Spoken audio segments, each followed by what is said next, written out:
இரண்டு முக்கியமான சம்பவங்களை இந்த ஒரு பதிவில் பார்க்க போகிறோம். ஒன்று ரஷ்யா பற்றினது, இன்னொன்று நம்ம தமிழ்நாடு பற்றினது. என்னடா ரெண்டுத்தையும் சேர்ந்து நம்ம ஒரு வீடியோவில் பார்க்க போகிறோமான்னு பார்த்தோன்னா, ஆமாம், ஆக்சுவலாக வந்து இந்த ரெண்டுத்தையும் வந்து தனித்தனி டாப்பிக்காக பேசலான்றதான் முதல் ஐடியாவாக இருந்துச்சு. ஆனால் வரக்கூடிய அப்டேட்ஸ் அண்ட் அடுத்து நடந்திருக்கக்கூடிய சில நிகழ்வுகளை பார்க்குறப்போ ரெண்டுத்தையும் ஒரே வீடியோவில் பார்க்குறது கரெக்டாக இருக்கும்னு நினைக்கிறேன். ஏன்னா அப்டேட்ஸ்ன்றதும் ரஷ்யா உக்ரைன்லேருந்து இரண்டு முக்கியமான அப்டேட்ஸ் கிடச்சிருக்கு. ஸோ இது எல்லாத்தையும் இந்த ஒரு பதிவில் பார்த்துடலாம். உக்ரைன் எந்த அளவுக்கு ரஷ்யாவை ப்ளீட் பண்ண வைக்க முடியுமோ அந்த அளவுக்கு ஹெவியஸ்ட் டேமேஜ்ன்றதை ரஷ்யாவோட க்ரூட் எக்ஸ்போர்ட்டிங் ஃபெசிலிட்டிஸ் மேலே, அவங்களோட முக்கியமான துறைமுகங்களின் மீது நடத்த ஆரம்பிச்சிருக்காங்க. இது அத்தனை தகவல்கள் இந்த ஒரு பதிவில் பார்த்துலாம். ஸோ வாங்க வீடியோக்குள்ள போயிடலாம். நான் உங்கள் ஆக்கே தம்புக்ஷ் வழங்கும் டிபி ட்ரெண்டிங்ஸ்.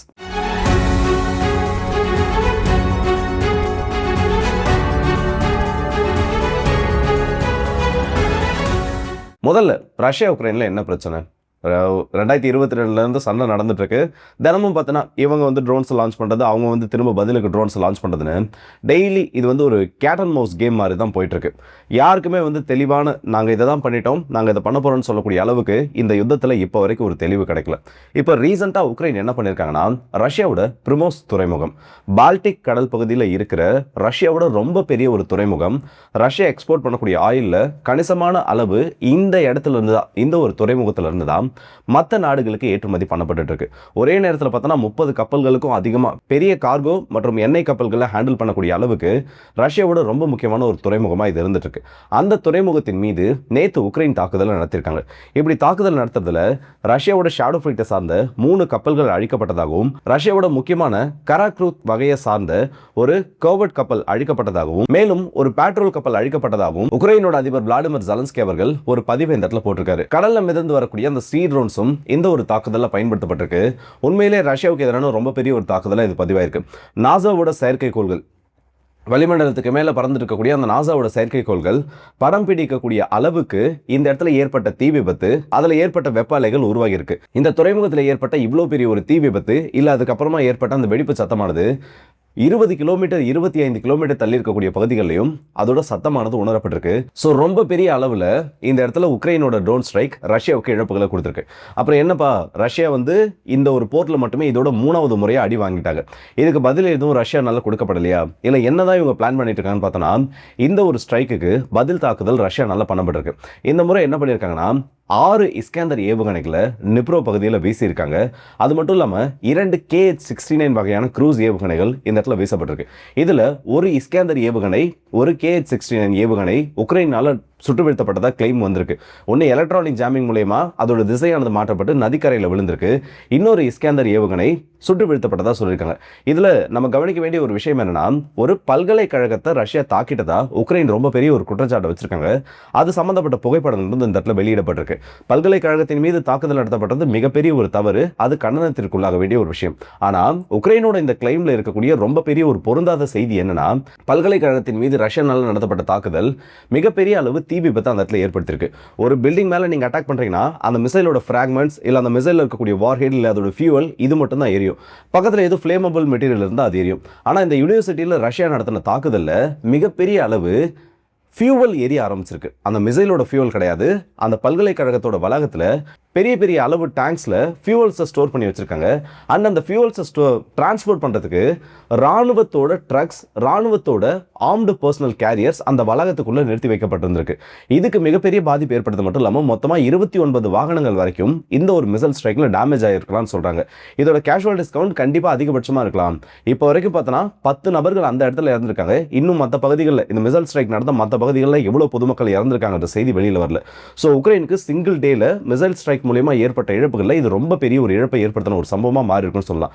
இவங்க யூனிவர்சிட்டி அடிச்சுட்டு தான் சொல்லியிருக்காங்க. ஆனா இந்த யூனிவர்சிட்டி இவங்க எதுக்காக யூஸ் பண்ணிட்டு இருந்தாங்க, உள்ள மிலிட்டரி வெஹிக்கிள்ஸ்க்கு என்ன வேலை, ஆர்ம்டு பர்சனல் கேரியர்ஸ் உள்ள வரக்கூடிய அளவுக்கு அந்த இடத்துல இவங்க என்ன பண்ணிட்டு இருக்காங்கன்றத அடுத்த கட்டமாக இவங்க சொல்ல மறுக்கிறாங்க. ஸோ உக்ரைனை பொறுத்த வரைக்கும் மனிதர்கள் வாழக்கூடிய பகுதி, பொதுமக்கள் அதிகமாக வசிக்கக்கூடிய பகுதியில் ராணுவம் சம்பந்தப்பட்ட நடவடிக்கைகள் அவங்களால அதிகமாக எடுக்கப்பட்டு இருக்கு. ஆயுதங்களை கொண்டு வந்து வைக்கிறது, இல்லை ராணுவத்துக்கு தேவையான உபகரணங்களை கொண்டு வந்து அந்த இடத்துல வைக்கிறது, அதிகப்படியான ராணுவ வீரர்களை உள்ள கொண்டு வரது. இதை ரஷ்யா திரும்ப தாக்குறப்போ அது மிகப்பெரிய ஒரு பேசு பொருளாக மாறுது. ரஷ்யா பண்ணது நான் சரின்னு சொல்லலை, பல்கலைக்கழகங்களை தாக்குறது தப்பு தான். ஆனால் அதே யூனிவர்சிட்டிஸை நீங்கள் உங்களோட ராணுவ பயன்பாட்டுக்காக பயன்படுத்துறதும் இந்த இடத்துல தவறான ஒரு விஷயமா தான் மாறும். இதுக்கு அடுத்தபடியாக இஸ்ரேலில் இருந்து வந்துக்கூடிய ரொம்ப முக்கியமான ஒரு அப்டேட் என்னன்னா, மேற்கு கரையில் இருக்கக்கூடிய நப்லஸ்ன்னு சொல்லக்கூடிய ஒரு நகரம், அந்த பகுதியில் இன்னைக்கு ஐடிஎஃப் வீரர்கள் மிகப்பெரிய அளவு ஒரு துப்பாக்கிச்சூடு நடத்தியிருக்காங்க. இதில் ஒரு பாலஸ்தீனியர் கொல்லப்பட்டிருக்காரு. இது இஸ்ரேல் என்ன காரணமாக சொல்லியிருக்காங்கன்னா, நார்மலான ஒரு ரைடு அந்த இடத்துல நடந்துட்டு இருக்கப்போ பாலஸ்தீனியர்கள் இஸ்ரேலோட ராணுவத்தின் மீது கல்வீசி தாக்குதல் நடத்தினாங்க. இதை தடுக்கிறதுக்காக ஓப்பன் ஃபயர் பண்ணோன்னு சொல்லிட்டு இந்த ஒரு சம்பவத்தை ஜஸ்டிஃபை பண்ணியிருக்காங்க. எதுக்காக அந்த இடத்துல ரைடுக்கு போனாங்க, இந்த கல்வீச்சு நடந்தப்போ அந்த இடத்துல இருந்த சினாரியோ என்ன, இது எதையுமே எக்ஸ்பிளைன் பண்ணல. எங்க மேல கல்களை கொண்டு அடிச்சாங்க, அதனால நாங்கள் இந்த இடத்துல ஓப்பன் ஃபயர் பண்ணோம்னு சொல்லிட்டு ஒரு அறிவிப்பை வெளியிட்டிருக்காங்க. மேற்கு கரையில் தொடர்ந்து இதே மாதிரி பல சம்பவங்கள் நடந்துட்டு இருக்கு. அதில் இதுவும் ஒரு சம்பவமாக பதிவாயிருக்கு. இதுக்கெல்லாம் உலக நாடுகள் எதிர்ப்பை தெரிவிச்சாகணும், இல்லை இது சம்மந்தப்பட்ட பல்வேறு கண்டனங்களை எழுப்பியாகணும். ஆனால் யாரும் இதை பற்றி பேச மாட்டேங்கிறாங்க. இஸ்ரேல் மேற்கு கரையில் செய்யக்கூடிய எந்த ஒரு சம்பவத்தையும் எந்த ஒரு நாடும் இந்த இடத்துல கேள்வி கேட்க மாட்டேங்கிறாங்க. சரி, ஓகேப்பா, இஸ்ரேல் பிரச்சனை அதெல்லாம் இருக்கட்டும். கம்யூனிட்டி போஸ்ட்டில் ஒன்று போட்டிருந்தேன், இதை பற்றி ஒரு வீடியோ வேணுமான்னு சொல்லிட்டு. தனியாக இந்த வீடியோவாக பார்க்கலான்றத ஐடியா நிறைய பேர் வந்து இது ஒரு வீடியோவாக பேசலாம்னு சொல்லியிருந்தாங்க. என்னடா புரியாமல் பேசுகிற, ஒரு வேளை வந்து கம்யூனிட்டி போஸ்ட் யாரும் பார்க்காம இருந்தீங்கன்னா எக்ஸ்பிளைன் பண்ணுறேன். கன்னியாகுமரியை சேர்ந்த அட்வொகேட் நெல்சன் சொல்லக்கூடிய ஒரு நபர், இன்ஸ்டாகிராம் மற்றும் ஃபேஸ்புக்கில் நிறைய பேர் வந்து இவரை பார்த்துருப்பீங்க. தெரியாதவங்களுக்கு இவர் என்ன பண்ணியிருக்கான்னு சொல்கிறேன். பேசிக்காக பார்த்தோன்னா இவர் வந்து ஒரு வழக்கறிஞர். அது மட்டும் இல்லாமல் சமூகம் சம்மந்தப்பட்ட சமூகத்தில் இருக்கக்கூடிய பிரச்சனைகள், அரசியல் கட்சிகளால் ஏற்படக்கூடிய பிரச்சனைகள், மோஸ்ட்டாக வந்து ஆளுங்கட்சி இந்த இடத்துல என்ன பண்ணிட்டு இருக்காங்க, இவங்களால என்ன பிரச்சனை இருந்துட்டு இருக்கு, ஆளுங்கட்சியை சார்ந்த ஒரு அமைச்சர் இப்போ வந்து அவருக்கு போட்டியிடுறதுக்கான ஒரு வாய்ப்பு கூட கொடுக்கல. அவர்னால எவ்வளோ கனிம வள கொள்ளைகள் இந்த இடத்துல நடந்துட்டு இருக்கு. கேரளாவுக்கு வந்து எந்த அளவுக்கு இங்கே வந்து மலைகளை குடைஞ்சு மலைகளை வந்து கனிம வளங்களை கடத்தி வெளியில் கொண்டு போகிறாங்கன்னு இந்த மாதிரி ஏகப்பட்ட விஷயங்களை எக்ஸ்போஸ் பண்ணிட்டு இருந்தாரு. அண்ட் நாம் தமிழர் சம்மந்தப்பட்ட ஒரு சில உண்மைகளையும் வெளியில் எடுத்துகிட்டு வந்துட்டார். இது இப்போ என்ன பிரச்சனை ஆயிடுச்சுன்னா, சில நாட்களுக்கு முன்னாடி ராஜா பேரோன் அப்படின்னு சொல்லக்கூடிய ஒரு நபர் ஆன்லைனில் இன்ஸ்டாகிராம் போன்ற அவரோட பக்கங்களில் யானை கவனம்னு சொல்லிட்டு அவரால் தயாரிக்கப்படக்கூடிய சில பொருட்களை விற்பனை பண்ணியிருக்காரு. இதை வந்து நீங்கள் சாப்பிட்டீங்கன்னா உங்களுக்கு வந்து இந்த அளவுக்கு உடம்பு ஏறும், இதை நீங்கள் வந்து சாப்பிட்றதுனால உங்களோட ஸ்டாமினா இன்க்ரீஸ் ஆகும், இந்த மாதிரி ஏகப்பட்ட விஷயங்கள் உங்களோட ஃபிசிக்கை நீங்கள் இம்ப்ரூவ் பண்ணணும். ஏன்னா அவர் அந்த அளவுக்கு ஒரு பாடி பில்டர் மாதிரி இருக்காரு. அவர் இந்த பொருட்களை மார்க்கெட் பண்ணிட்டு இருக்காரு. இதில் ஏகப்பட்ட சர்ச்சைகள் இருந்திருக்கு. கொஞ்ச நாளைக்கு முன்னாடி பார்த்தோன்னா நிறைய இன்ஸ்டாகிராம் இன்ஃப்ளூயன்சர்ஸ் சொல்கிறத தாண்டி நிறைய பேஜஸ் வச்சுருக்காங்க. எல்லாம் என்ன பண்ணியிருந்தாங்கன்னா, இவர் செல் பண்ணக்கூடிய ப்ராடக்ட்ஸில் ப்ராப்ளம் இருக்குது, லைசன்ஸை வந்து மாற்றி கேட்டகரைஸ் பண்ணி வாங்கிட்டு இவர் வேறு ஒரு ப்ராடக்ட்டை சேல் பண்ணிட்டு இருக்காரு. இதுக்காக இவர் தனியாக FSSAIயில் இன்னொரு லைசன்ஸ் வாங்கணும், அதை வாங்கலன்னு சொல்லிட்டு நிறைய பிரச்சனைகள் வந்துட்டு இருந்தது. அப்போயே இவர் என்ன பண்ணியிருந்தாருன்னா, அந்த நபர்களை வந்து இன்பர்சனாக மிரட்டுறது, த்ரெட்டன் பண்ணுறது, நீ வந்து தொடர்ந்து வீடியோ வெளியிட்டா இல்லை தொடர்ந்து இதை பற்றி பேசுனா உன்னை நான் என்ன வேணால் பண்ணுவேன்னு சொல்லிட்டு மிரட்டுறதுன்னு சொல்லிட்டு இந்த மாதிரி பல பிரச்சனைகள் போயிட்டு இருந்தது. அதே அந்த யானை கவலம் அதே மாதிரி இருக்கக்கூடிய ஒரு ப்ராடக்ட்டை அட்வொகேட் நெல்சன் அவர்களும் பேசியிருக்காரு. இந்த மாதிரி வந்து இதில் பிரச்சனைகள் இருக்குது, பயன்படுத்தக்கூடிய நிறைய நபர்கள் இதில் சைட் எஃபெக்ட்ஸ் இருக்கிறதா சொல்லியிருக்காங்க. அண்ட் இவர் லிஸ்ட் பண்ணி விற்கக்கூடிய ப்ராடக்ட்டும் அவர்கிட்ட இருக்கக்கூடிய லைசன்ஸும் ஒன்று தொடர்பு இல்லாதன்ற மாதிரி பேசியிருந்தார். ஆக்சுவலாக இதெல்லாம் எப்போ நடந்ததுன்னு பார்த்தோன்னா, இவர் இந்த அட்வொகேட் நெல்சன் சொல்லக்கூடிய நபர் ராஜபேரனை பற்றி பேசினது பல மாதங்களுக்கு முன்னாடி. அண்ட் இந்த ப்ராடக்ட்டை பற்றி மென்ஷன் பண்ணதும் லாஸ்ட்டாக பேசுனது பார்த்தோன்னா ரொம்ப பெரிய விஷயமா மாறினது பல மாதங்களுக்கு முன்னாடி. இப்போ ரீசெண்டாக சாட்டை துரைமுருகன் அவர்களுக்கு இவருக்கும் நடுவில் ஆன்லைன்லேயே ஒரு பெரிய கிளாஷ் போயிட்டு இருந்தது. நெல்சன் அவர்களோட குற்றச்சாட்டு என்னன்னா, திமுக கிட்ட நீங்கள் பணம் வாங்கிட்டு தான் திமுகவை பற்றி பேச மாட்டேங்கிறீங்க, தாவேக்காவை மட்டுமே டார்கெட் பண்ணிட்டு இருக்கீங்கன்னு அவருக்கு இருக்கக்கூடிய ஒப்பீனியன் இல்லை அது சம்மந்தப்பட்ட கருத்துக்களை சொல்லியிருந்தார். இதுக்கு சாட்டை துரைமுருகன் அவர்கள் ஒரு இன்டர்வியூவில் என்ன பண்ணிட்டாருன்னா, ஒரு அப்பா அத்தாளுக்கு பிறந்திருந்தா நீ வந்து இதை ப்ரூஃபோட காமின்ற மாதிரி அடுத்த கட்டத்தை நோக்கி பேச ஆரம்பிச்சிட்டாரு. ஆக்சுவலாக இவர் பேசின விதம் சரியில்லை, அவர் பேசின டோனும் சரியில்லை. ஆதாரத்தை காமிக்கிறதுக்காக இப்படியெல்லாம் பேசுகிறாருன்னா, இது வரைக்கும் சாட்டை துரைமுருகன் திமுக மேலே வச்ச குற்றச்சாட்டுகளுக்கும் தாவேக்காவோட தலைவர் விஜய் அவர்கள் மேலே வச்ச குற்றச்சாட்டுகளுக்கும் ரஜினிகாந்த் சூப்பர் ஸ்டார் ரஜினிகாந்த் அவர்களை பற்றி பேசினது கொச்சையாக பேசினதுக்கும் அஜித்குமார் இஷ்டத்துக்கு பேசினதுக்கும் இது எதுக்குமே அவர்கிட்ட ப்ரூஃப் கிடையாது. இது எல்லாத்துக்குமே வந்து அவரோட ரசிகர்கள் இல்லை விஜயோட தொண்டர்களை வந்து இவரை இன்பர்சனாக எதுவும் பண்ணியிருக்காங்களா, இந்த மாதிரி இவர் பேசினது எல்லாத்துக்கும் அவரோட வீடுகளில் போய் பிரச்சனை பண்ணியிருக்காங்களான்னு பார்த்தோன்னா எதுவும் இது வரைக்கும் நடந்தது கிடையாது. ஆனால் இவங்க சம்மந்தப்பட்ட கட்சியில் இது சம்மந்தப்பட்ட பிரச்சனை வரப்போ மட்டும் இந்த அளவுக்கு கேவலமான சில வார்த்தைகளை பயன்படுத்தியிருந்தார். அதுக்கு லாஸ்ட்டாக வந்து நெல்சன் அவர்கள் ஒரு வீடியோ போட்டிருந்தப்போ இந்த மாதிரி நீங்கள் வந்து சீமான் அவர்கள் தாக்கல் பண்ணியிருக்கக்கூடிய அவரோட சொத்து மதிப்பு டீட்டெயில்ஸ் எலெக்ஷனில் வந்து அஃபிடவிட் ஃபைல் பண்ணியிருக்கப்போ 15 கோடி மதிப்புள்ளைய நிலத்தை வாங்கியிருக்காரு. அவரோட பையனை வந்து 50 லட்ச ரூபா மதிப்புடைய ஒரு பள்ளியில் படிக்க வைக்கிறாரு. பணமே இல்லைன்னு திறன் நிதி வாங்கிட்டு உங்களுக்கு என்ன சோர்ஸ் ஆஃப் இன்கம் இருக்குது, எப்படி இந்த அளவுக்கு நிலத்தை வாங்கினீங்கிற ஒரு கேள்வி கேட்டிருந்தாரு. ரீசெண்டாக இது நடந்த சம்பவம். இதோட தொடர்ச்சியாக தான் என்ன நடந்திருக்குன்னா, முதல்ல அந்த யானை கவலத்தை பற்றி பேசுகிறதா சொன்னாங்கல்ல, அந்த ராஜாபுரன் அவரோட மனைவி இன்னும் அவரோட சில ஆதரவாளர்கள் நேராக கன்னியாகுமரியில் இருக்கக்கூடிய அட்வொகேட் நெல்சன் அவர்களோட வீட்டுக்கு போயிருக்காங்க. நல்லா இந்த டைம் லைனை பாருங்கள். இந்த விற்கக்கூடிய அந்த ப்ராடக்ட்டில் மட்டும்தான் பிரச்சனைனா இவங்க பல மாதங்களுக்கு முன்னாடியே போய் கேட்டிருக்க முடியும். ஆனால் இது வந்து நார்மலாக வந்து அதுக்காக மட்டும் போன மாதிரி தெரியல. ஏதோ ஒரு சம்பவம் இப்போ ரீசெண்டாக நடந்தது, அவங்களால ட்ரிகர் பண்ணப்பட்டு நீ இதை காரணமாக வச்சு அவனை போய் கேளுன்னு சொன்ன மாதிரி தான் இருக்கும். இது ரெகுலராக இதை ஃபாலோ பண்ணுறவங்க எல்லாருக்கும் தெரியும். ஒருவேளை உங்களுக்கு தெரியலன்னா அதுக்காக தான் இந்த டைம் லைன்லாம் நான் சேர்த்து சொன்னேன். ஸோ இவங்க வீட்டுக்கு போயிட்டாங்க. 2 தரப்புல இருந்து காணொலி வந்துச்சு. ஏன்னா வந்து முதல்ல அட்வொகேட் நெல்சன் அவர்களோட தரப்புல இருந்து வந்த காணொலி, உட்காந்து வீட்டில் பேசிட்டு இருக்காங்க. ஒரு 20 நிமிஷத்துக்கும் அதிகமான ஒரு காணொலி பேசிக்கிட்டே இருக்கப்போ வந்து ஒரு கட்டத்துக்கு மேலே பேச்சுவார்த்தை வந்து கைகலப்பாக போகிற மாதிரி இந்த ராஜபரன் சொல்லக்கூடிய நபர் அந்த வீட்டில் இருக்கக்கூடிய நபர்கள், அட்வொகேட் நெல்சன், அவங்க அப்பா, அவங்க அண்ணனோ தம்பியோ அவங்க அம்மா எல்லாரையும் வந்து அடிக்கிறதுக்கு பாயிறாரு. அதுக்கப்புறம் அந்த ஃபோன் கீழே விழுது, கூச்சல் மட்டும் ஹெவியாக கேட்குது. அதுக்கப்புறமா அந்த காணொலிகள்லாம் பார்த்தோன்னா நல்ல தலைவர் அந்த வேட்டியை நல்லா மடிச்சுட்டு வெளியில், நீ எவங்கிட்ட வேணா போ, எங்கே வேணா போ, நாளைக்கு உன் பிள்ளைக்கு எதனா ஒன்று நடந்துச்சுன்னா அது யாரால் நடக்கும்னு உங்களுக்கு தெரியும்.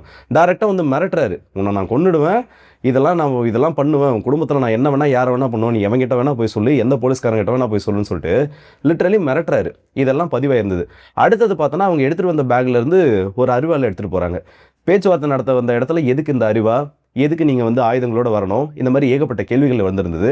இதுக்கு நடுவில் அந்த நெல்சனுக்கு சொந்தக்காரங்க, நெல்சனுக்கு ஆதரவான நபர்கள் உள்ளே வரப்போ அவங்களுக்குள்ள கைகலப்பு ஏற்பட்டு இவரோட வேட்டியை பிடிச்சி இழுக்கிறது, அந்த மாதிரி சில சம்பவங்களும் இந்த இடத்துல நடந்துச்சு. இதுக்கு அடுத்தபடியாக நாம் தமிழரோட சார்பில் இருந்து ஒரு வீடியோ, அதாவது இதில் நாம் தமிழ் நான் சொல்ல முடியாது, அந்த ராஜபரன் சார்பில் இருந்து அவங்க ஒரு வீடியோ வெளியிடுறாங்க. அதில் வந்து முதல்ல அந்த வீட்டுக்கு வெளியில் நின்று பேசுறது, எனக்கும் அதாவது நான் கட்சியை ரெப்ரசென்ட் பண்ணி இந்த இடத்துல வரல, கட்சியை பற்றி நான் கேள்வி கேட்க வரல, என்னோட ப்ராடக்ட்டை பற்றி நீங்கள் எதுக்கு இந்த மாதிரி பேசுனீங்கன்னு அவங்க அப்பா கிட்ட பேசுறது. அதுக்கப்புறமா வீட்டுக்கு போனதுக்கப்புறம் அவங்களுக்குள்ள பேச்சுவார்த்தை ஏற்பட்டு கைகலப்பு வர வரைக்கும் இது எல்லாமே வீடியோவில் பதிவாயிருக்கு. இப்போ இந்த இடத்துல என்ன சிக்கல்னா, ஆன்லைனில் ஒரு பக்கம் தாவேக சார்ந்த நண்பர்களும் எல்லாருமே வந்து இதுக்கு முழுக்க காரணம் நாம் தமிழர் கட்சி தான், அது சம்மந்தப்பட்ட கருத்துக்களை வெளியிட்டிருக்காங்க. இன்னொரு பக்கம் நாம் தமிழர் என்ன பண்ணுறாங்கன்னா, இல்லை இதுக்கு சம்மந்தமே இல்லை, 2 பேருக்கு நடுவில் இருக்க பர்சனல் ப்ராப்ளம்ஸ் தான், இதை வந்து நாம் தமிழர் மேலே நீங்கள் டார்கெட்டாக பண்ணி வைக்கிறீங்கன்னு சொல்லிட்டு வச்சுருக்காங்க. இதில் எனக்கு சில கேள்விகள் இருக்குது, நான் சொல்கிறேன். முதல்ல ராஜபரன் சார்பில் இருந்து வெளியிடப்பட்டிருக்கக்கூடிய அந்த வீடியோவை ஸ்டார்டிங்கில் பார்க்குறப்போ அவங்க எல்லாருமே தெளிவாக சொல்கிறாங்க, இதில் வந்து நாங்கள் கட்சியை பற்றி பேச விரும்பலன்னு. ஆனால் இவங்க எல்லாருமே அவங்களை எப்படி ஐடென்டிஃபை பண்ணி உள்ளே போயிருக்காங்கன்னா, நாம் தமிழர் கட்சியிலேருந்து வந்திருக்கோம், உங்ககிட்ட பேசணும், கவுன்சிலரும் கூட வந்திருக்காரு, அதாவது அந்த பகுதியில் இருக்கக்கூடிய நாம் தமிழர் கட்சியோட ஒரு முக்கியமான கவுன்சிலர் அவரும் வந்திருக்காருன்னு சொல்லிட்டு தான் வெளியில் பேசிட்டு வீட்டுக்குள்ளே போயிருக்காங்க. இவங்க அந்த கட்சி பேரை சொன்னதுனால தான் வீட்டுக்குள்ளே உட்கார வச்சு பேசியிருக்காங்க. உட்கார வச்சு பேசினதுக்கு அப்புறம் தான், ஏன்னா இவங்க இந்த ப்ராப்ளம் பற்றி பேச போனப்போ அவங்கள என்டிகேவை சார்ந்த நபர்களாக தான் ஐடென்டிஃபை பண்ணியிருக்காங்க. என்டிகேவில் இருந்து நாங்கள் பேச வந்திருக்கோன்றதையும் சொல்லியிருக்காங்க. இதனால தான் உள்ளே விட்டுருக்காங்க. உள்ளே போனதுக்கு அப்புறமா நீங்கள் என்ன பேச வந்தீங்கன்றது ஒன்று இருக்குது. உங்களுக்கு லீகலி ப்ராப்ளம் இருக்குது, உங்கள் ப்ராடக்ட் மேலே ஒரு அலிகேஷனை வச்சுருக்காங்கன்னா நீங்கள் டிஃபமேஷன் கேஸ் போட்டு போகலாம். உங்கள் மேலே எந்த தப்புமே இல்லைனா நீங்கள் அதை பண்ணலாம். ஆனால் நீங்கள் விற்கக்கூடிய ஒரு ப்ராடக்ட்டின் மீது இந்த அளவுக்கு பிரச்சனை வருது, அக்யூசேஷன் வருதுன்னா அதை ப்ரூவ் பண்ண வேண்டியது உங்களோட வேலை. நார்மலி பார்த்தோன்னா அதுதான் ரூல்ஸ். ஆனால் அதை விட்டுட்டு கிளம்பி மிரட்டுறதுக்கு போயிருக்கீங்க. அதுலேயே அவர் சொல்கிற சில வார்த்தைகள்லாம் பார்த்தோன்னா, நான் என்ன பண்ணுவேன் தெரியுமா, என்னால் என்ன செய்ய முடியும், என்ன செய்வேன், என்ன பண்ணுவேன், மிஞ்சி போனால் இந்த மாதிரி 4 பேர் கூட்டு வந்து மிரட்டுவேன், ஆயுதங்களை உள்ளே கொண்டு வருவேன். இந்த மாதிரி பேசணும்னு சொல்ல வேண்டிய ஒரு அவசியமே கிடையாது. ஆனால் இதை பண்ணியிருக்காங்க. இருக்கிற மெயினான ஒரு கேள்வி என்னென்னா, அவங்க அம்மாவுக்கு ஏதோ யூட்ரஸ் ப்ராப்ளம் இருக்குது, கர்ப்பப்பை சம்மந்தப்பட்ட பிரச்சனை இருக்குது, வயிற்றில் எட்டி உதச்சிருக்கான். இங்கே முட்டு கொடுக்குற அத்தனை நாம் தமிழர்களோட அத்தனை தம்பிகளையும் நான் ஒரே ஒரு கேள்வி தான் கேட்குறேன். நீ ஏதோ ஒன்று பண்ணிட்ட, உன் வீட்டுக்கு யாரோ ஒருத்தன் பேச வரான், அவன் அடித்தது தப்புன்னு சொல்கிறல, அதாவது அந்த ஒரு நபரை போட்டு அங்கேருந்து நெல்சனோட ஆதரவாளர்கள் அடித்தது தப்புன்னு, இதே மாதிரி ஒரு பிரச்சனை உன் வீட்டில் வந்து இதே ஒரு சினாரியோவில் நீ நிற்கிறனா என்ன பண்ணுவேன், இல்லை உன்னை சுற்றி இருக்கவன் என்ன பண்ணுவான்? இந்த ஒரு கேள்விக்கு எனக்கு பதில் தெரிஞ்சால் போதும். அடித்தது தப்பு, அடிவாங்கின தப்பு, இதெல்லாம் அடுத்த டாபிக். ஆனால் எதை டிஃபெண்ட் பண்ணணுமோ அதை மட்டும் தான் டிஃபெண்ட் பண்ண முடியும். நாம் தமிழர் கட்சியிலேருந்து வந்திருக்கோன்னு உங்களை அடையாளப்படுத்திட்டு உள்ளே போகிறீங்க. இதுக்கும் கட்சிக்கும் சம்மந்தம் இல்லைனா அது கட்சியோட மேலிடத்துல இருந்தோ இல்லை கட்சி சம்மந்தப்பட்ட நபர்கள் அதை பற்றி பேசிட்டு போட்டோம். நீங்கள் எதுக்கு தேவையில்லாமல் இந்த இடத்துல பேசிட்டு இருக்கீங்க? ஒரு வீட்டுக்குள்ளே முதல்ல உள்ளே போய் பிரச்சனை பண்ணது தப்பு, ஆயுதங்களோட போனது 2வது தப்பு, வெளியில் நின்று மிரட்டுறது, அதை பண்ணிவிடும் இதை பண்ணிவிடுன்றது 3வது தப்பு. இது எல்லாத்தையும் பண்ணிட்டு கடைசியில் போலீஸ் அரெஸ்ட் பண்ண வரப்போ எனக்கு அது உடம்பு சரியில்லை, இது சரியில்லை, இதெல்லாம் உன் மேலே தப்பு இல்லைன்னா நீ எதுக்கு போயிட்டு ஹாஸ்பிட்டலில் படுக்கணும்? நீ பண்ண கேப் மாதிரி தானே அத்தனையும் இந்த இடத்துல பதிவாயிருக்கு. இதெல்லாம் பதிவாயிருக்கப்போ வீடியோ காட்சிகள் இருக்கப்பவே இந்த இடத்துல நீங்கள் பேசுறீங்கன்னா, இதெல்லாம் இல்லைனா அந்த குடும்பத்தோட நிலைமை இன்னைக்கு என்ன? நீங்கள் பண்ணுற தப்பு ஒருத்தவங்க கேள்வி கேட்குறான்னா உங்களால் முடிஞ்சதுக்கு பதில் சொல்லுங்கள். இல்லையா கடந்து போயிட்டு போங்க. இல்லை என்னால் கடந்து போக முடியாது, எனக்கு ஈகோ ட்ரிகர் பண்ணிருச்சுன்னா லீகலி என்ன பண்ண முடியுமோ பாருங்க. அப்படி அவங்க கேட்குற கேள்விகளுக்கு உங்ககிட்ட பதில் இல்லைன்னா நீங்கள் பேச முடியாது. இப்படி தான் ரெஸ்பான்ஸ் பண்ணணும்னா ஏகப்பட்ட இடத்துல ஏகப்பட்ட பிரச்சனைகள் நீங்கள் சந்திச்சிருக்க வேண்டிய தேவையானது வந்திருக்கும். ஸோ சிம்பிளாக நான் சொல்கிறது ஒன்று மட்டும்தான், அட்வொகேட் நெல்சன் அவர்கள் பேசுறாரு, இல்லை அவர் பேசுறது தான் பிரச்சனைனா, சாட்டை துரைமுருகன் பேசின பேச்சை நீங்களாம் இத்தனை நாளாக கேட்டுட்டு இருப்பீங்க. என்ன விதத்தில் பேசிட்டு இருக்காரு, என்ன டோனில் பேசிட்டு இருக்காரு, இல்லை என்ன என்ன எதுக்காக பேசிட்டு இருக்காரு அத்தனை பேருக்கும் தெரியும். ஆனால் இது வரைக்கும் அஜித்தை பற்றி பேசியிருக்காரு, விஜய் பற்றி பேசியிருக்காரு, ரஜினிகாந்தை பற்றி ரொம்ப கொச்சையான கருத்துக்களை பேசியிருக்காரு. இது வரைக்கும் கேட்க முடியாத, காதால் கேட்க முடியாத அளவுக்குலாம் பேசியிருப்பாரு. இது வரைக்கும் இந்த 3 தரப்பை சார்ந்த நபர்கள் யாராச்சும் சாட்டையோட வீட்டுக்கு போயிட்டோ, இல்லை சீமான் சம்மந்தப்பட்ட யாராச்சும் ஒரு வீட்டுக்கு போயிட்டோ இது வரைக்கும் அந்த பிரச்சனையை பண்ணியிருக்காங்களா பார்த்தீங்கன்னா யாரும் பண்ணது கிடையாது. அப்புறம் நீங்கள் மட்டும் எதுக்கு உங்கள் கட்சியை கொண்டு போய் ஐடென்டிஃபை பண்ணி இப்படி பண்ணிட்டு இருக்கீங்க? நான் திரும்பவும் சொல்கிறேன், இதில் கட்சிக்குள்ளே கொண்டு வந்தது நெல்சன் தரப்போ இல்லை இதை வந்து இப்போ ட்ரெண்ட் பண்ணிட்டு இருக்கவங்களோ கிடையாது. இவங்க தன்னை அந்த கட்சியை சார்ந்தவங்கள அடையாளப்படுத்திட்டு தான் உள்ளே போயிருக்காங்க. உள்ளே போயிட்டு நீ கட்சி சம்மந்தப்பட்டதை பேசாமல் இதையெல்லாம் பேசி பிரச்சனை பண்ணியிருக்க, இதையெல்லாம் இந்த அளவுக்கு ஆயுதங்களை காட்டி மிரட்டியிருக்கனா அது கட்சியோட தொடர்புடையதாக தான் வரும். அதை விட்டுட்டு இப்படி பிரச்சனை வந்ததுக்கப்புறமா இவங்களுக்கு கட்சிக்கும் சம்மந்தம் கிடையாது, பர்சனல் பிரச்சனையை வந்து இவங்க ஊதி பெருசாக்குறாங்கன்னா இது எந்த விதத்தில் நியாயம்னு எனக்கு தெரியல. ஸோ ஒன்று தான், நாளைக்கு எலெக்ஷன் ரிசல்ட்ஸ் வேறு வருது.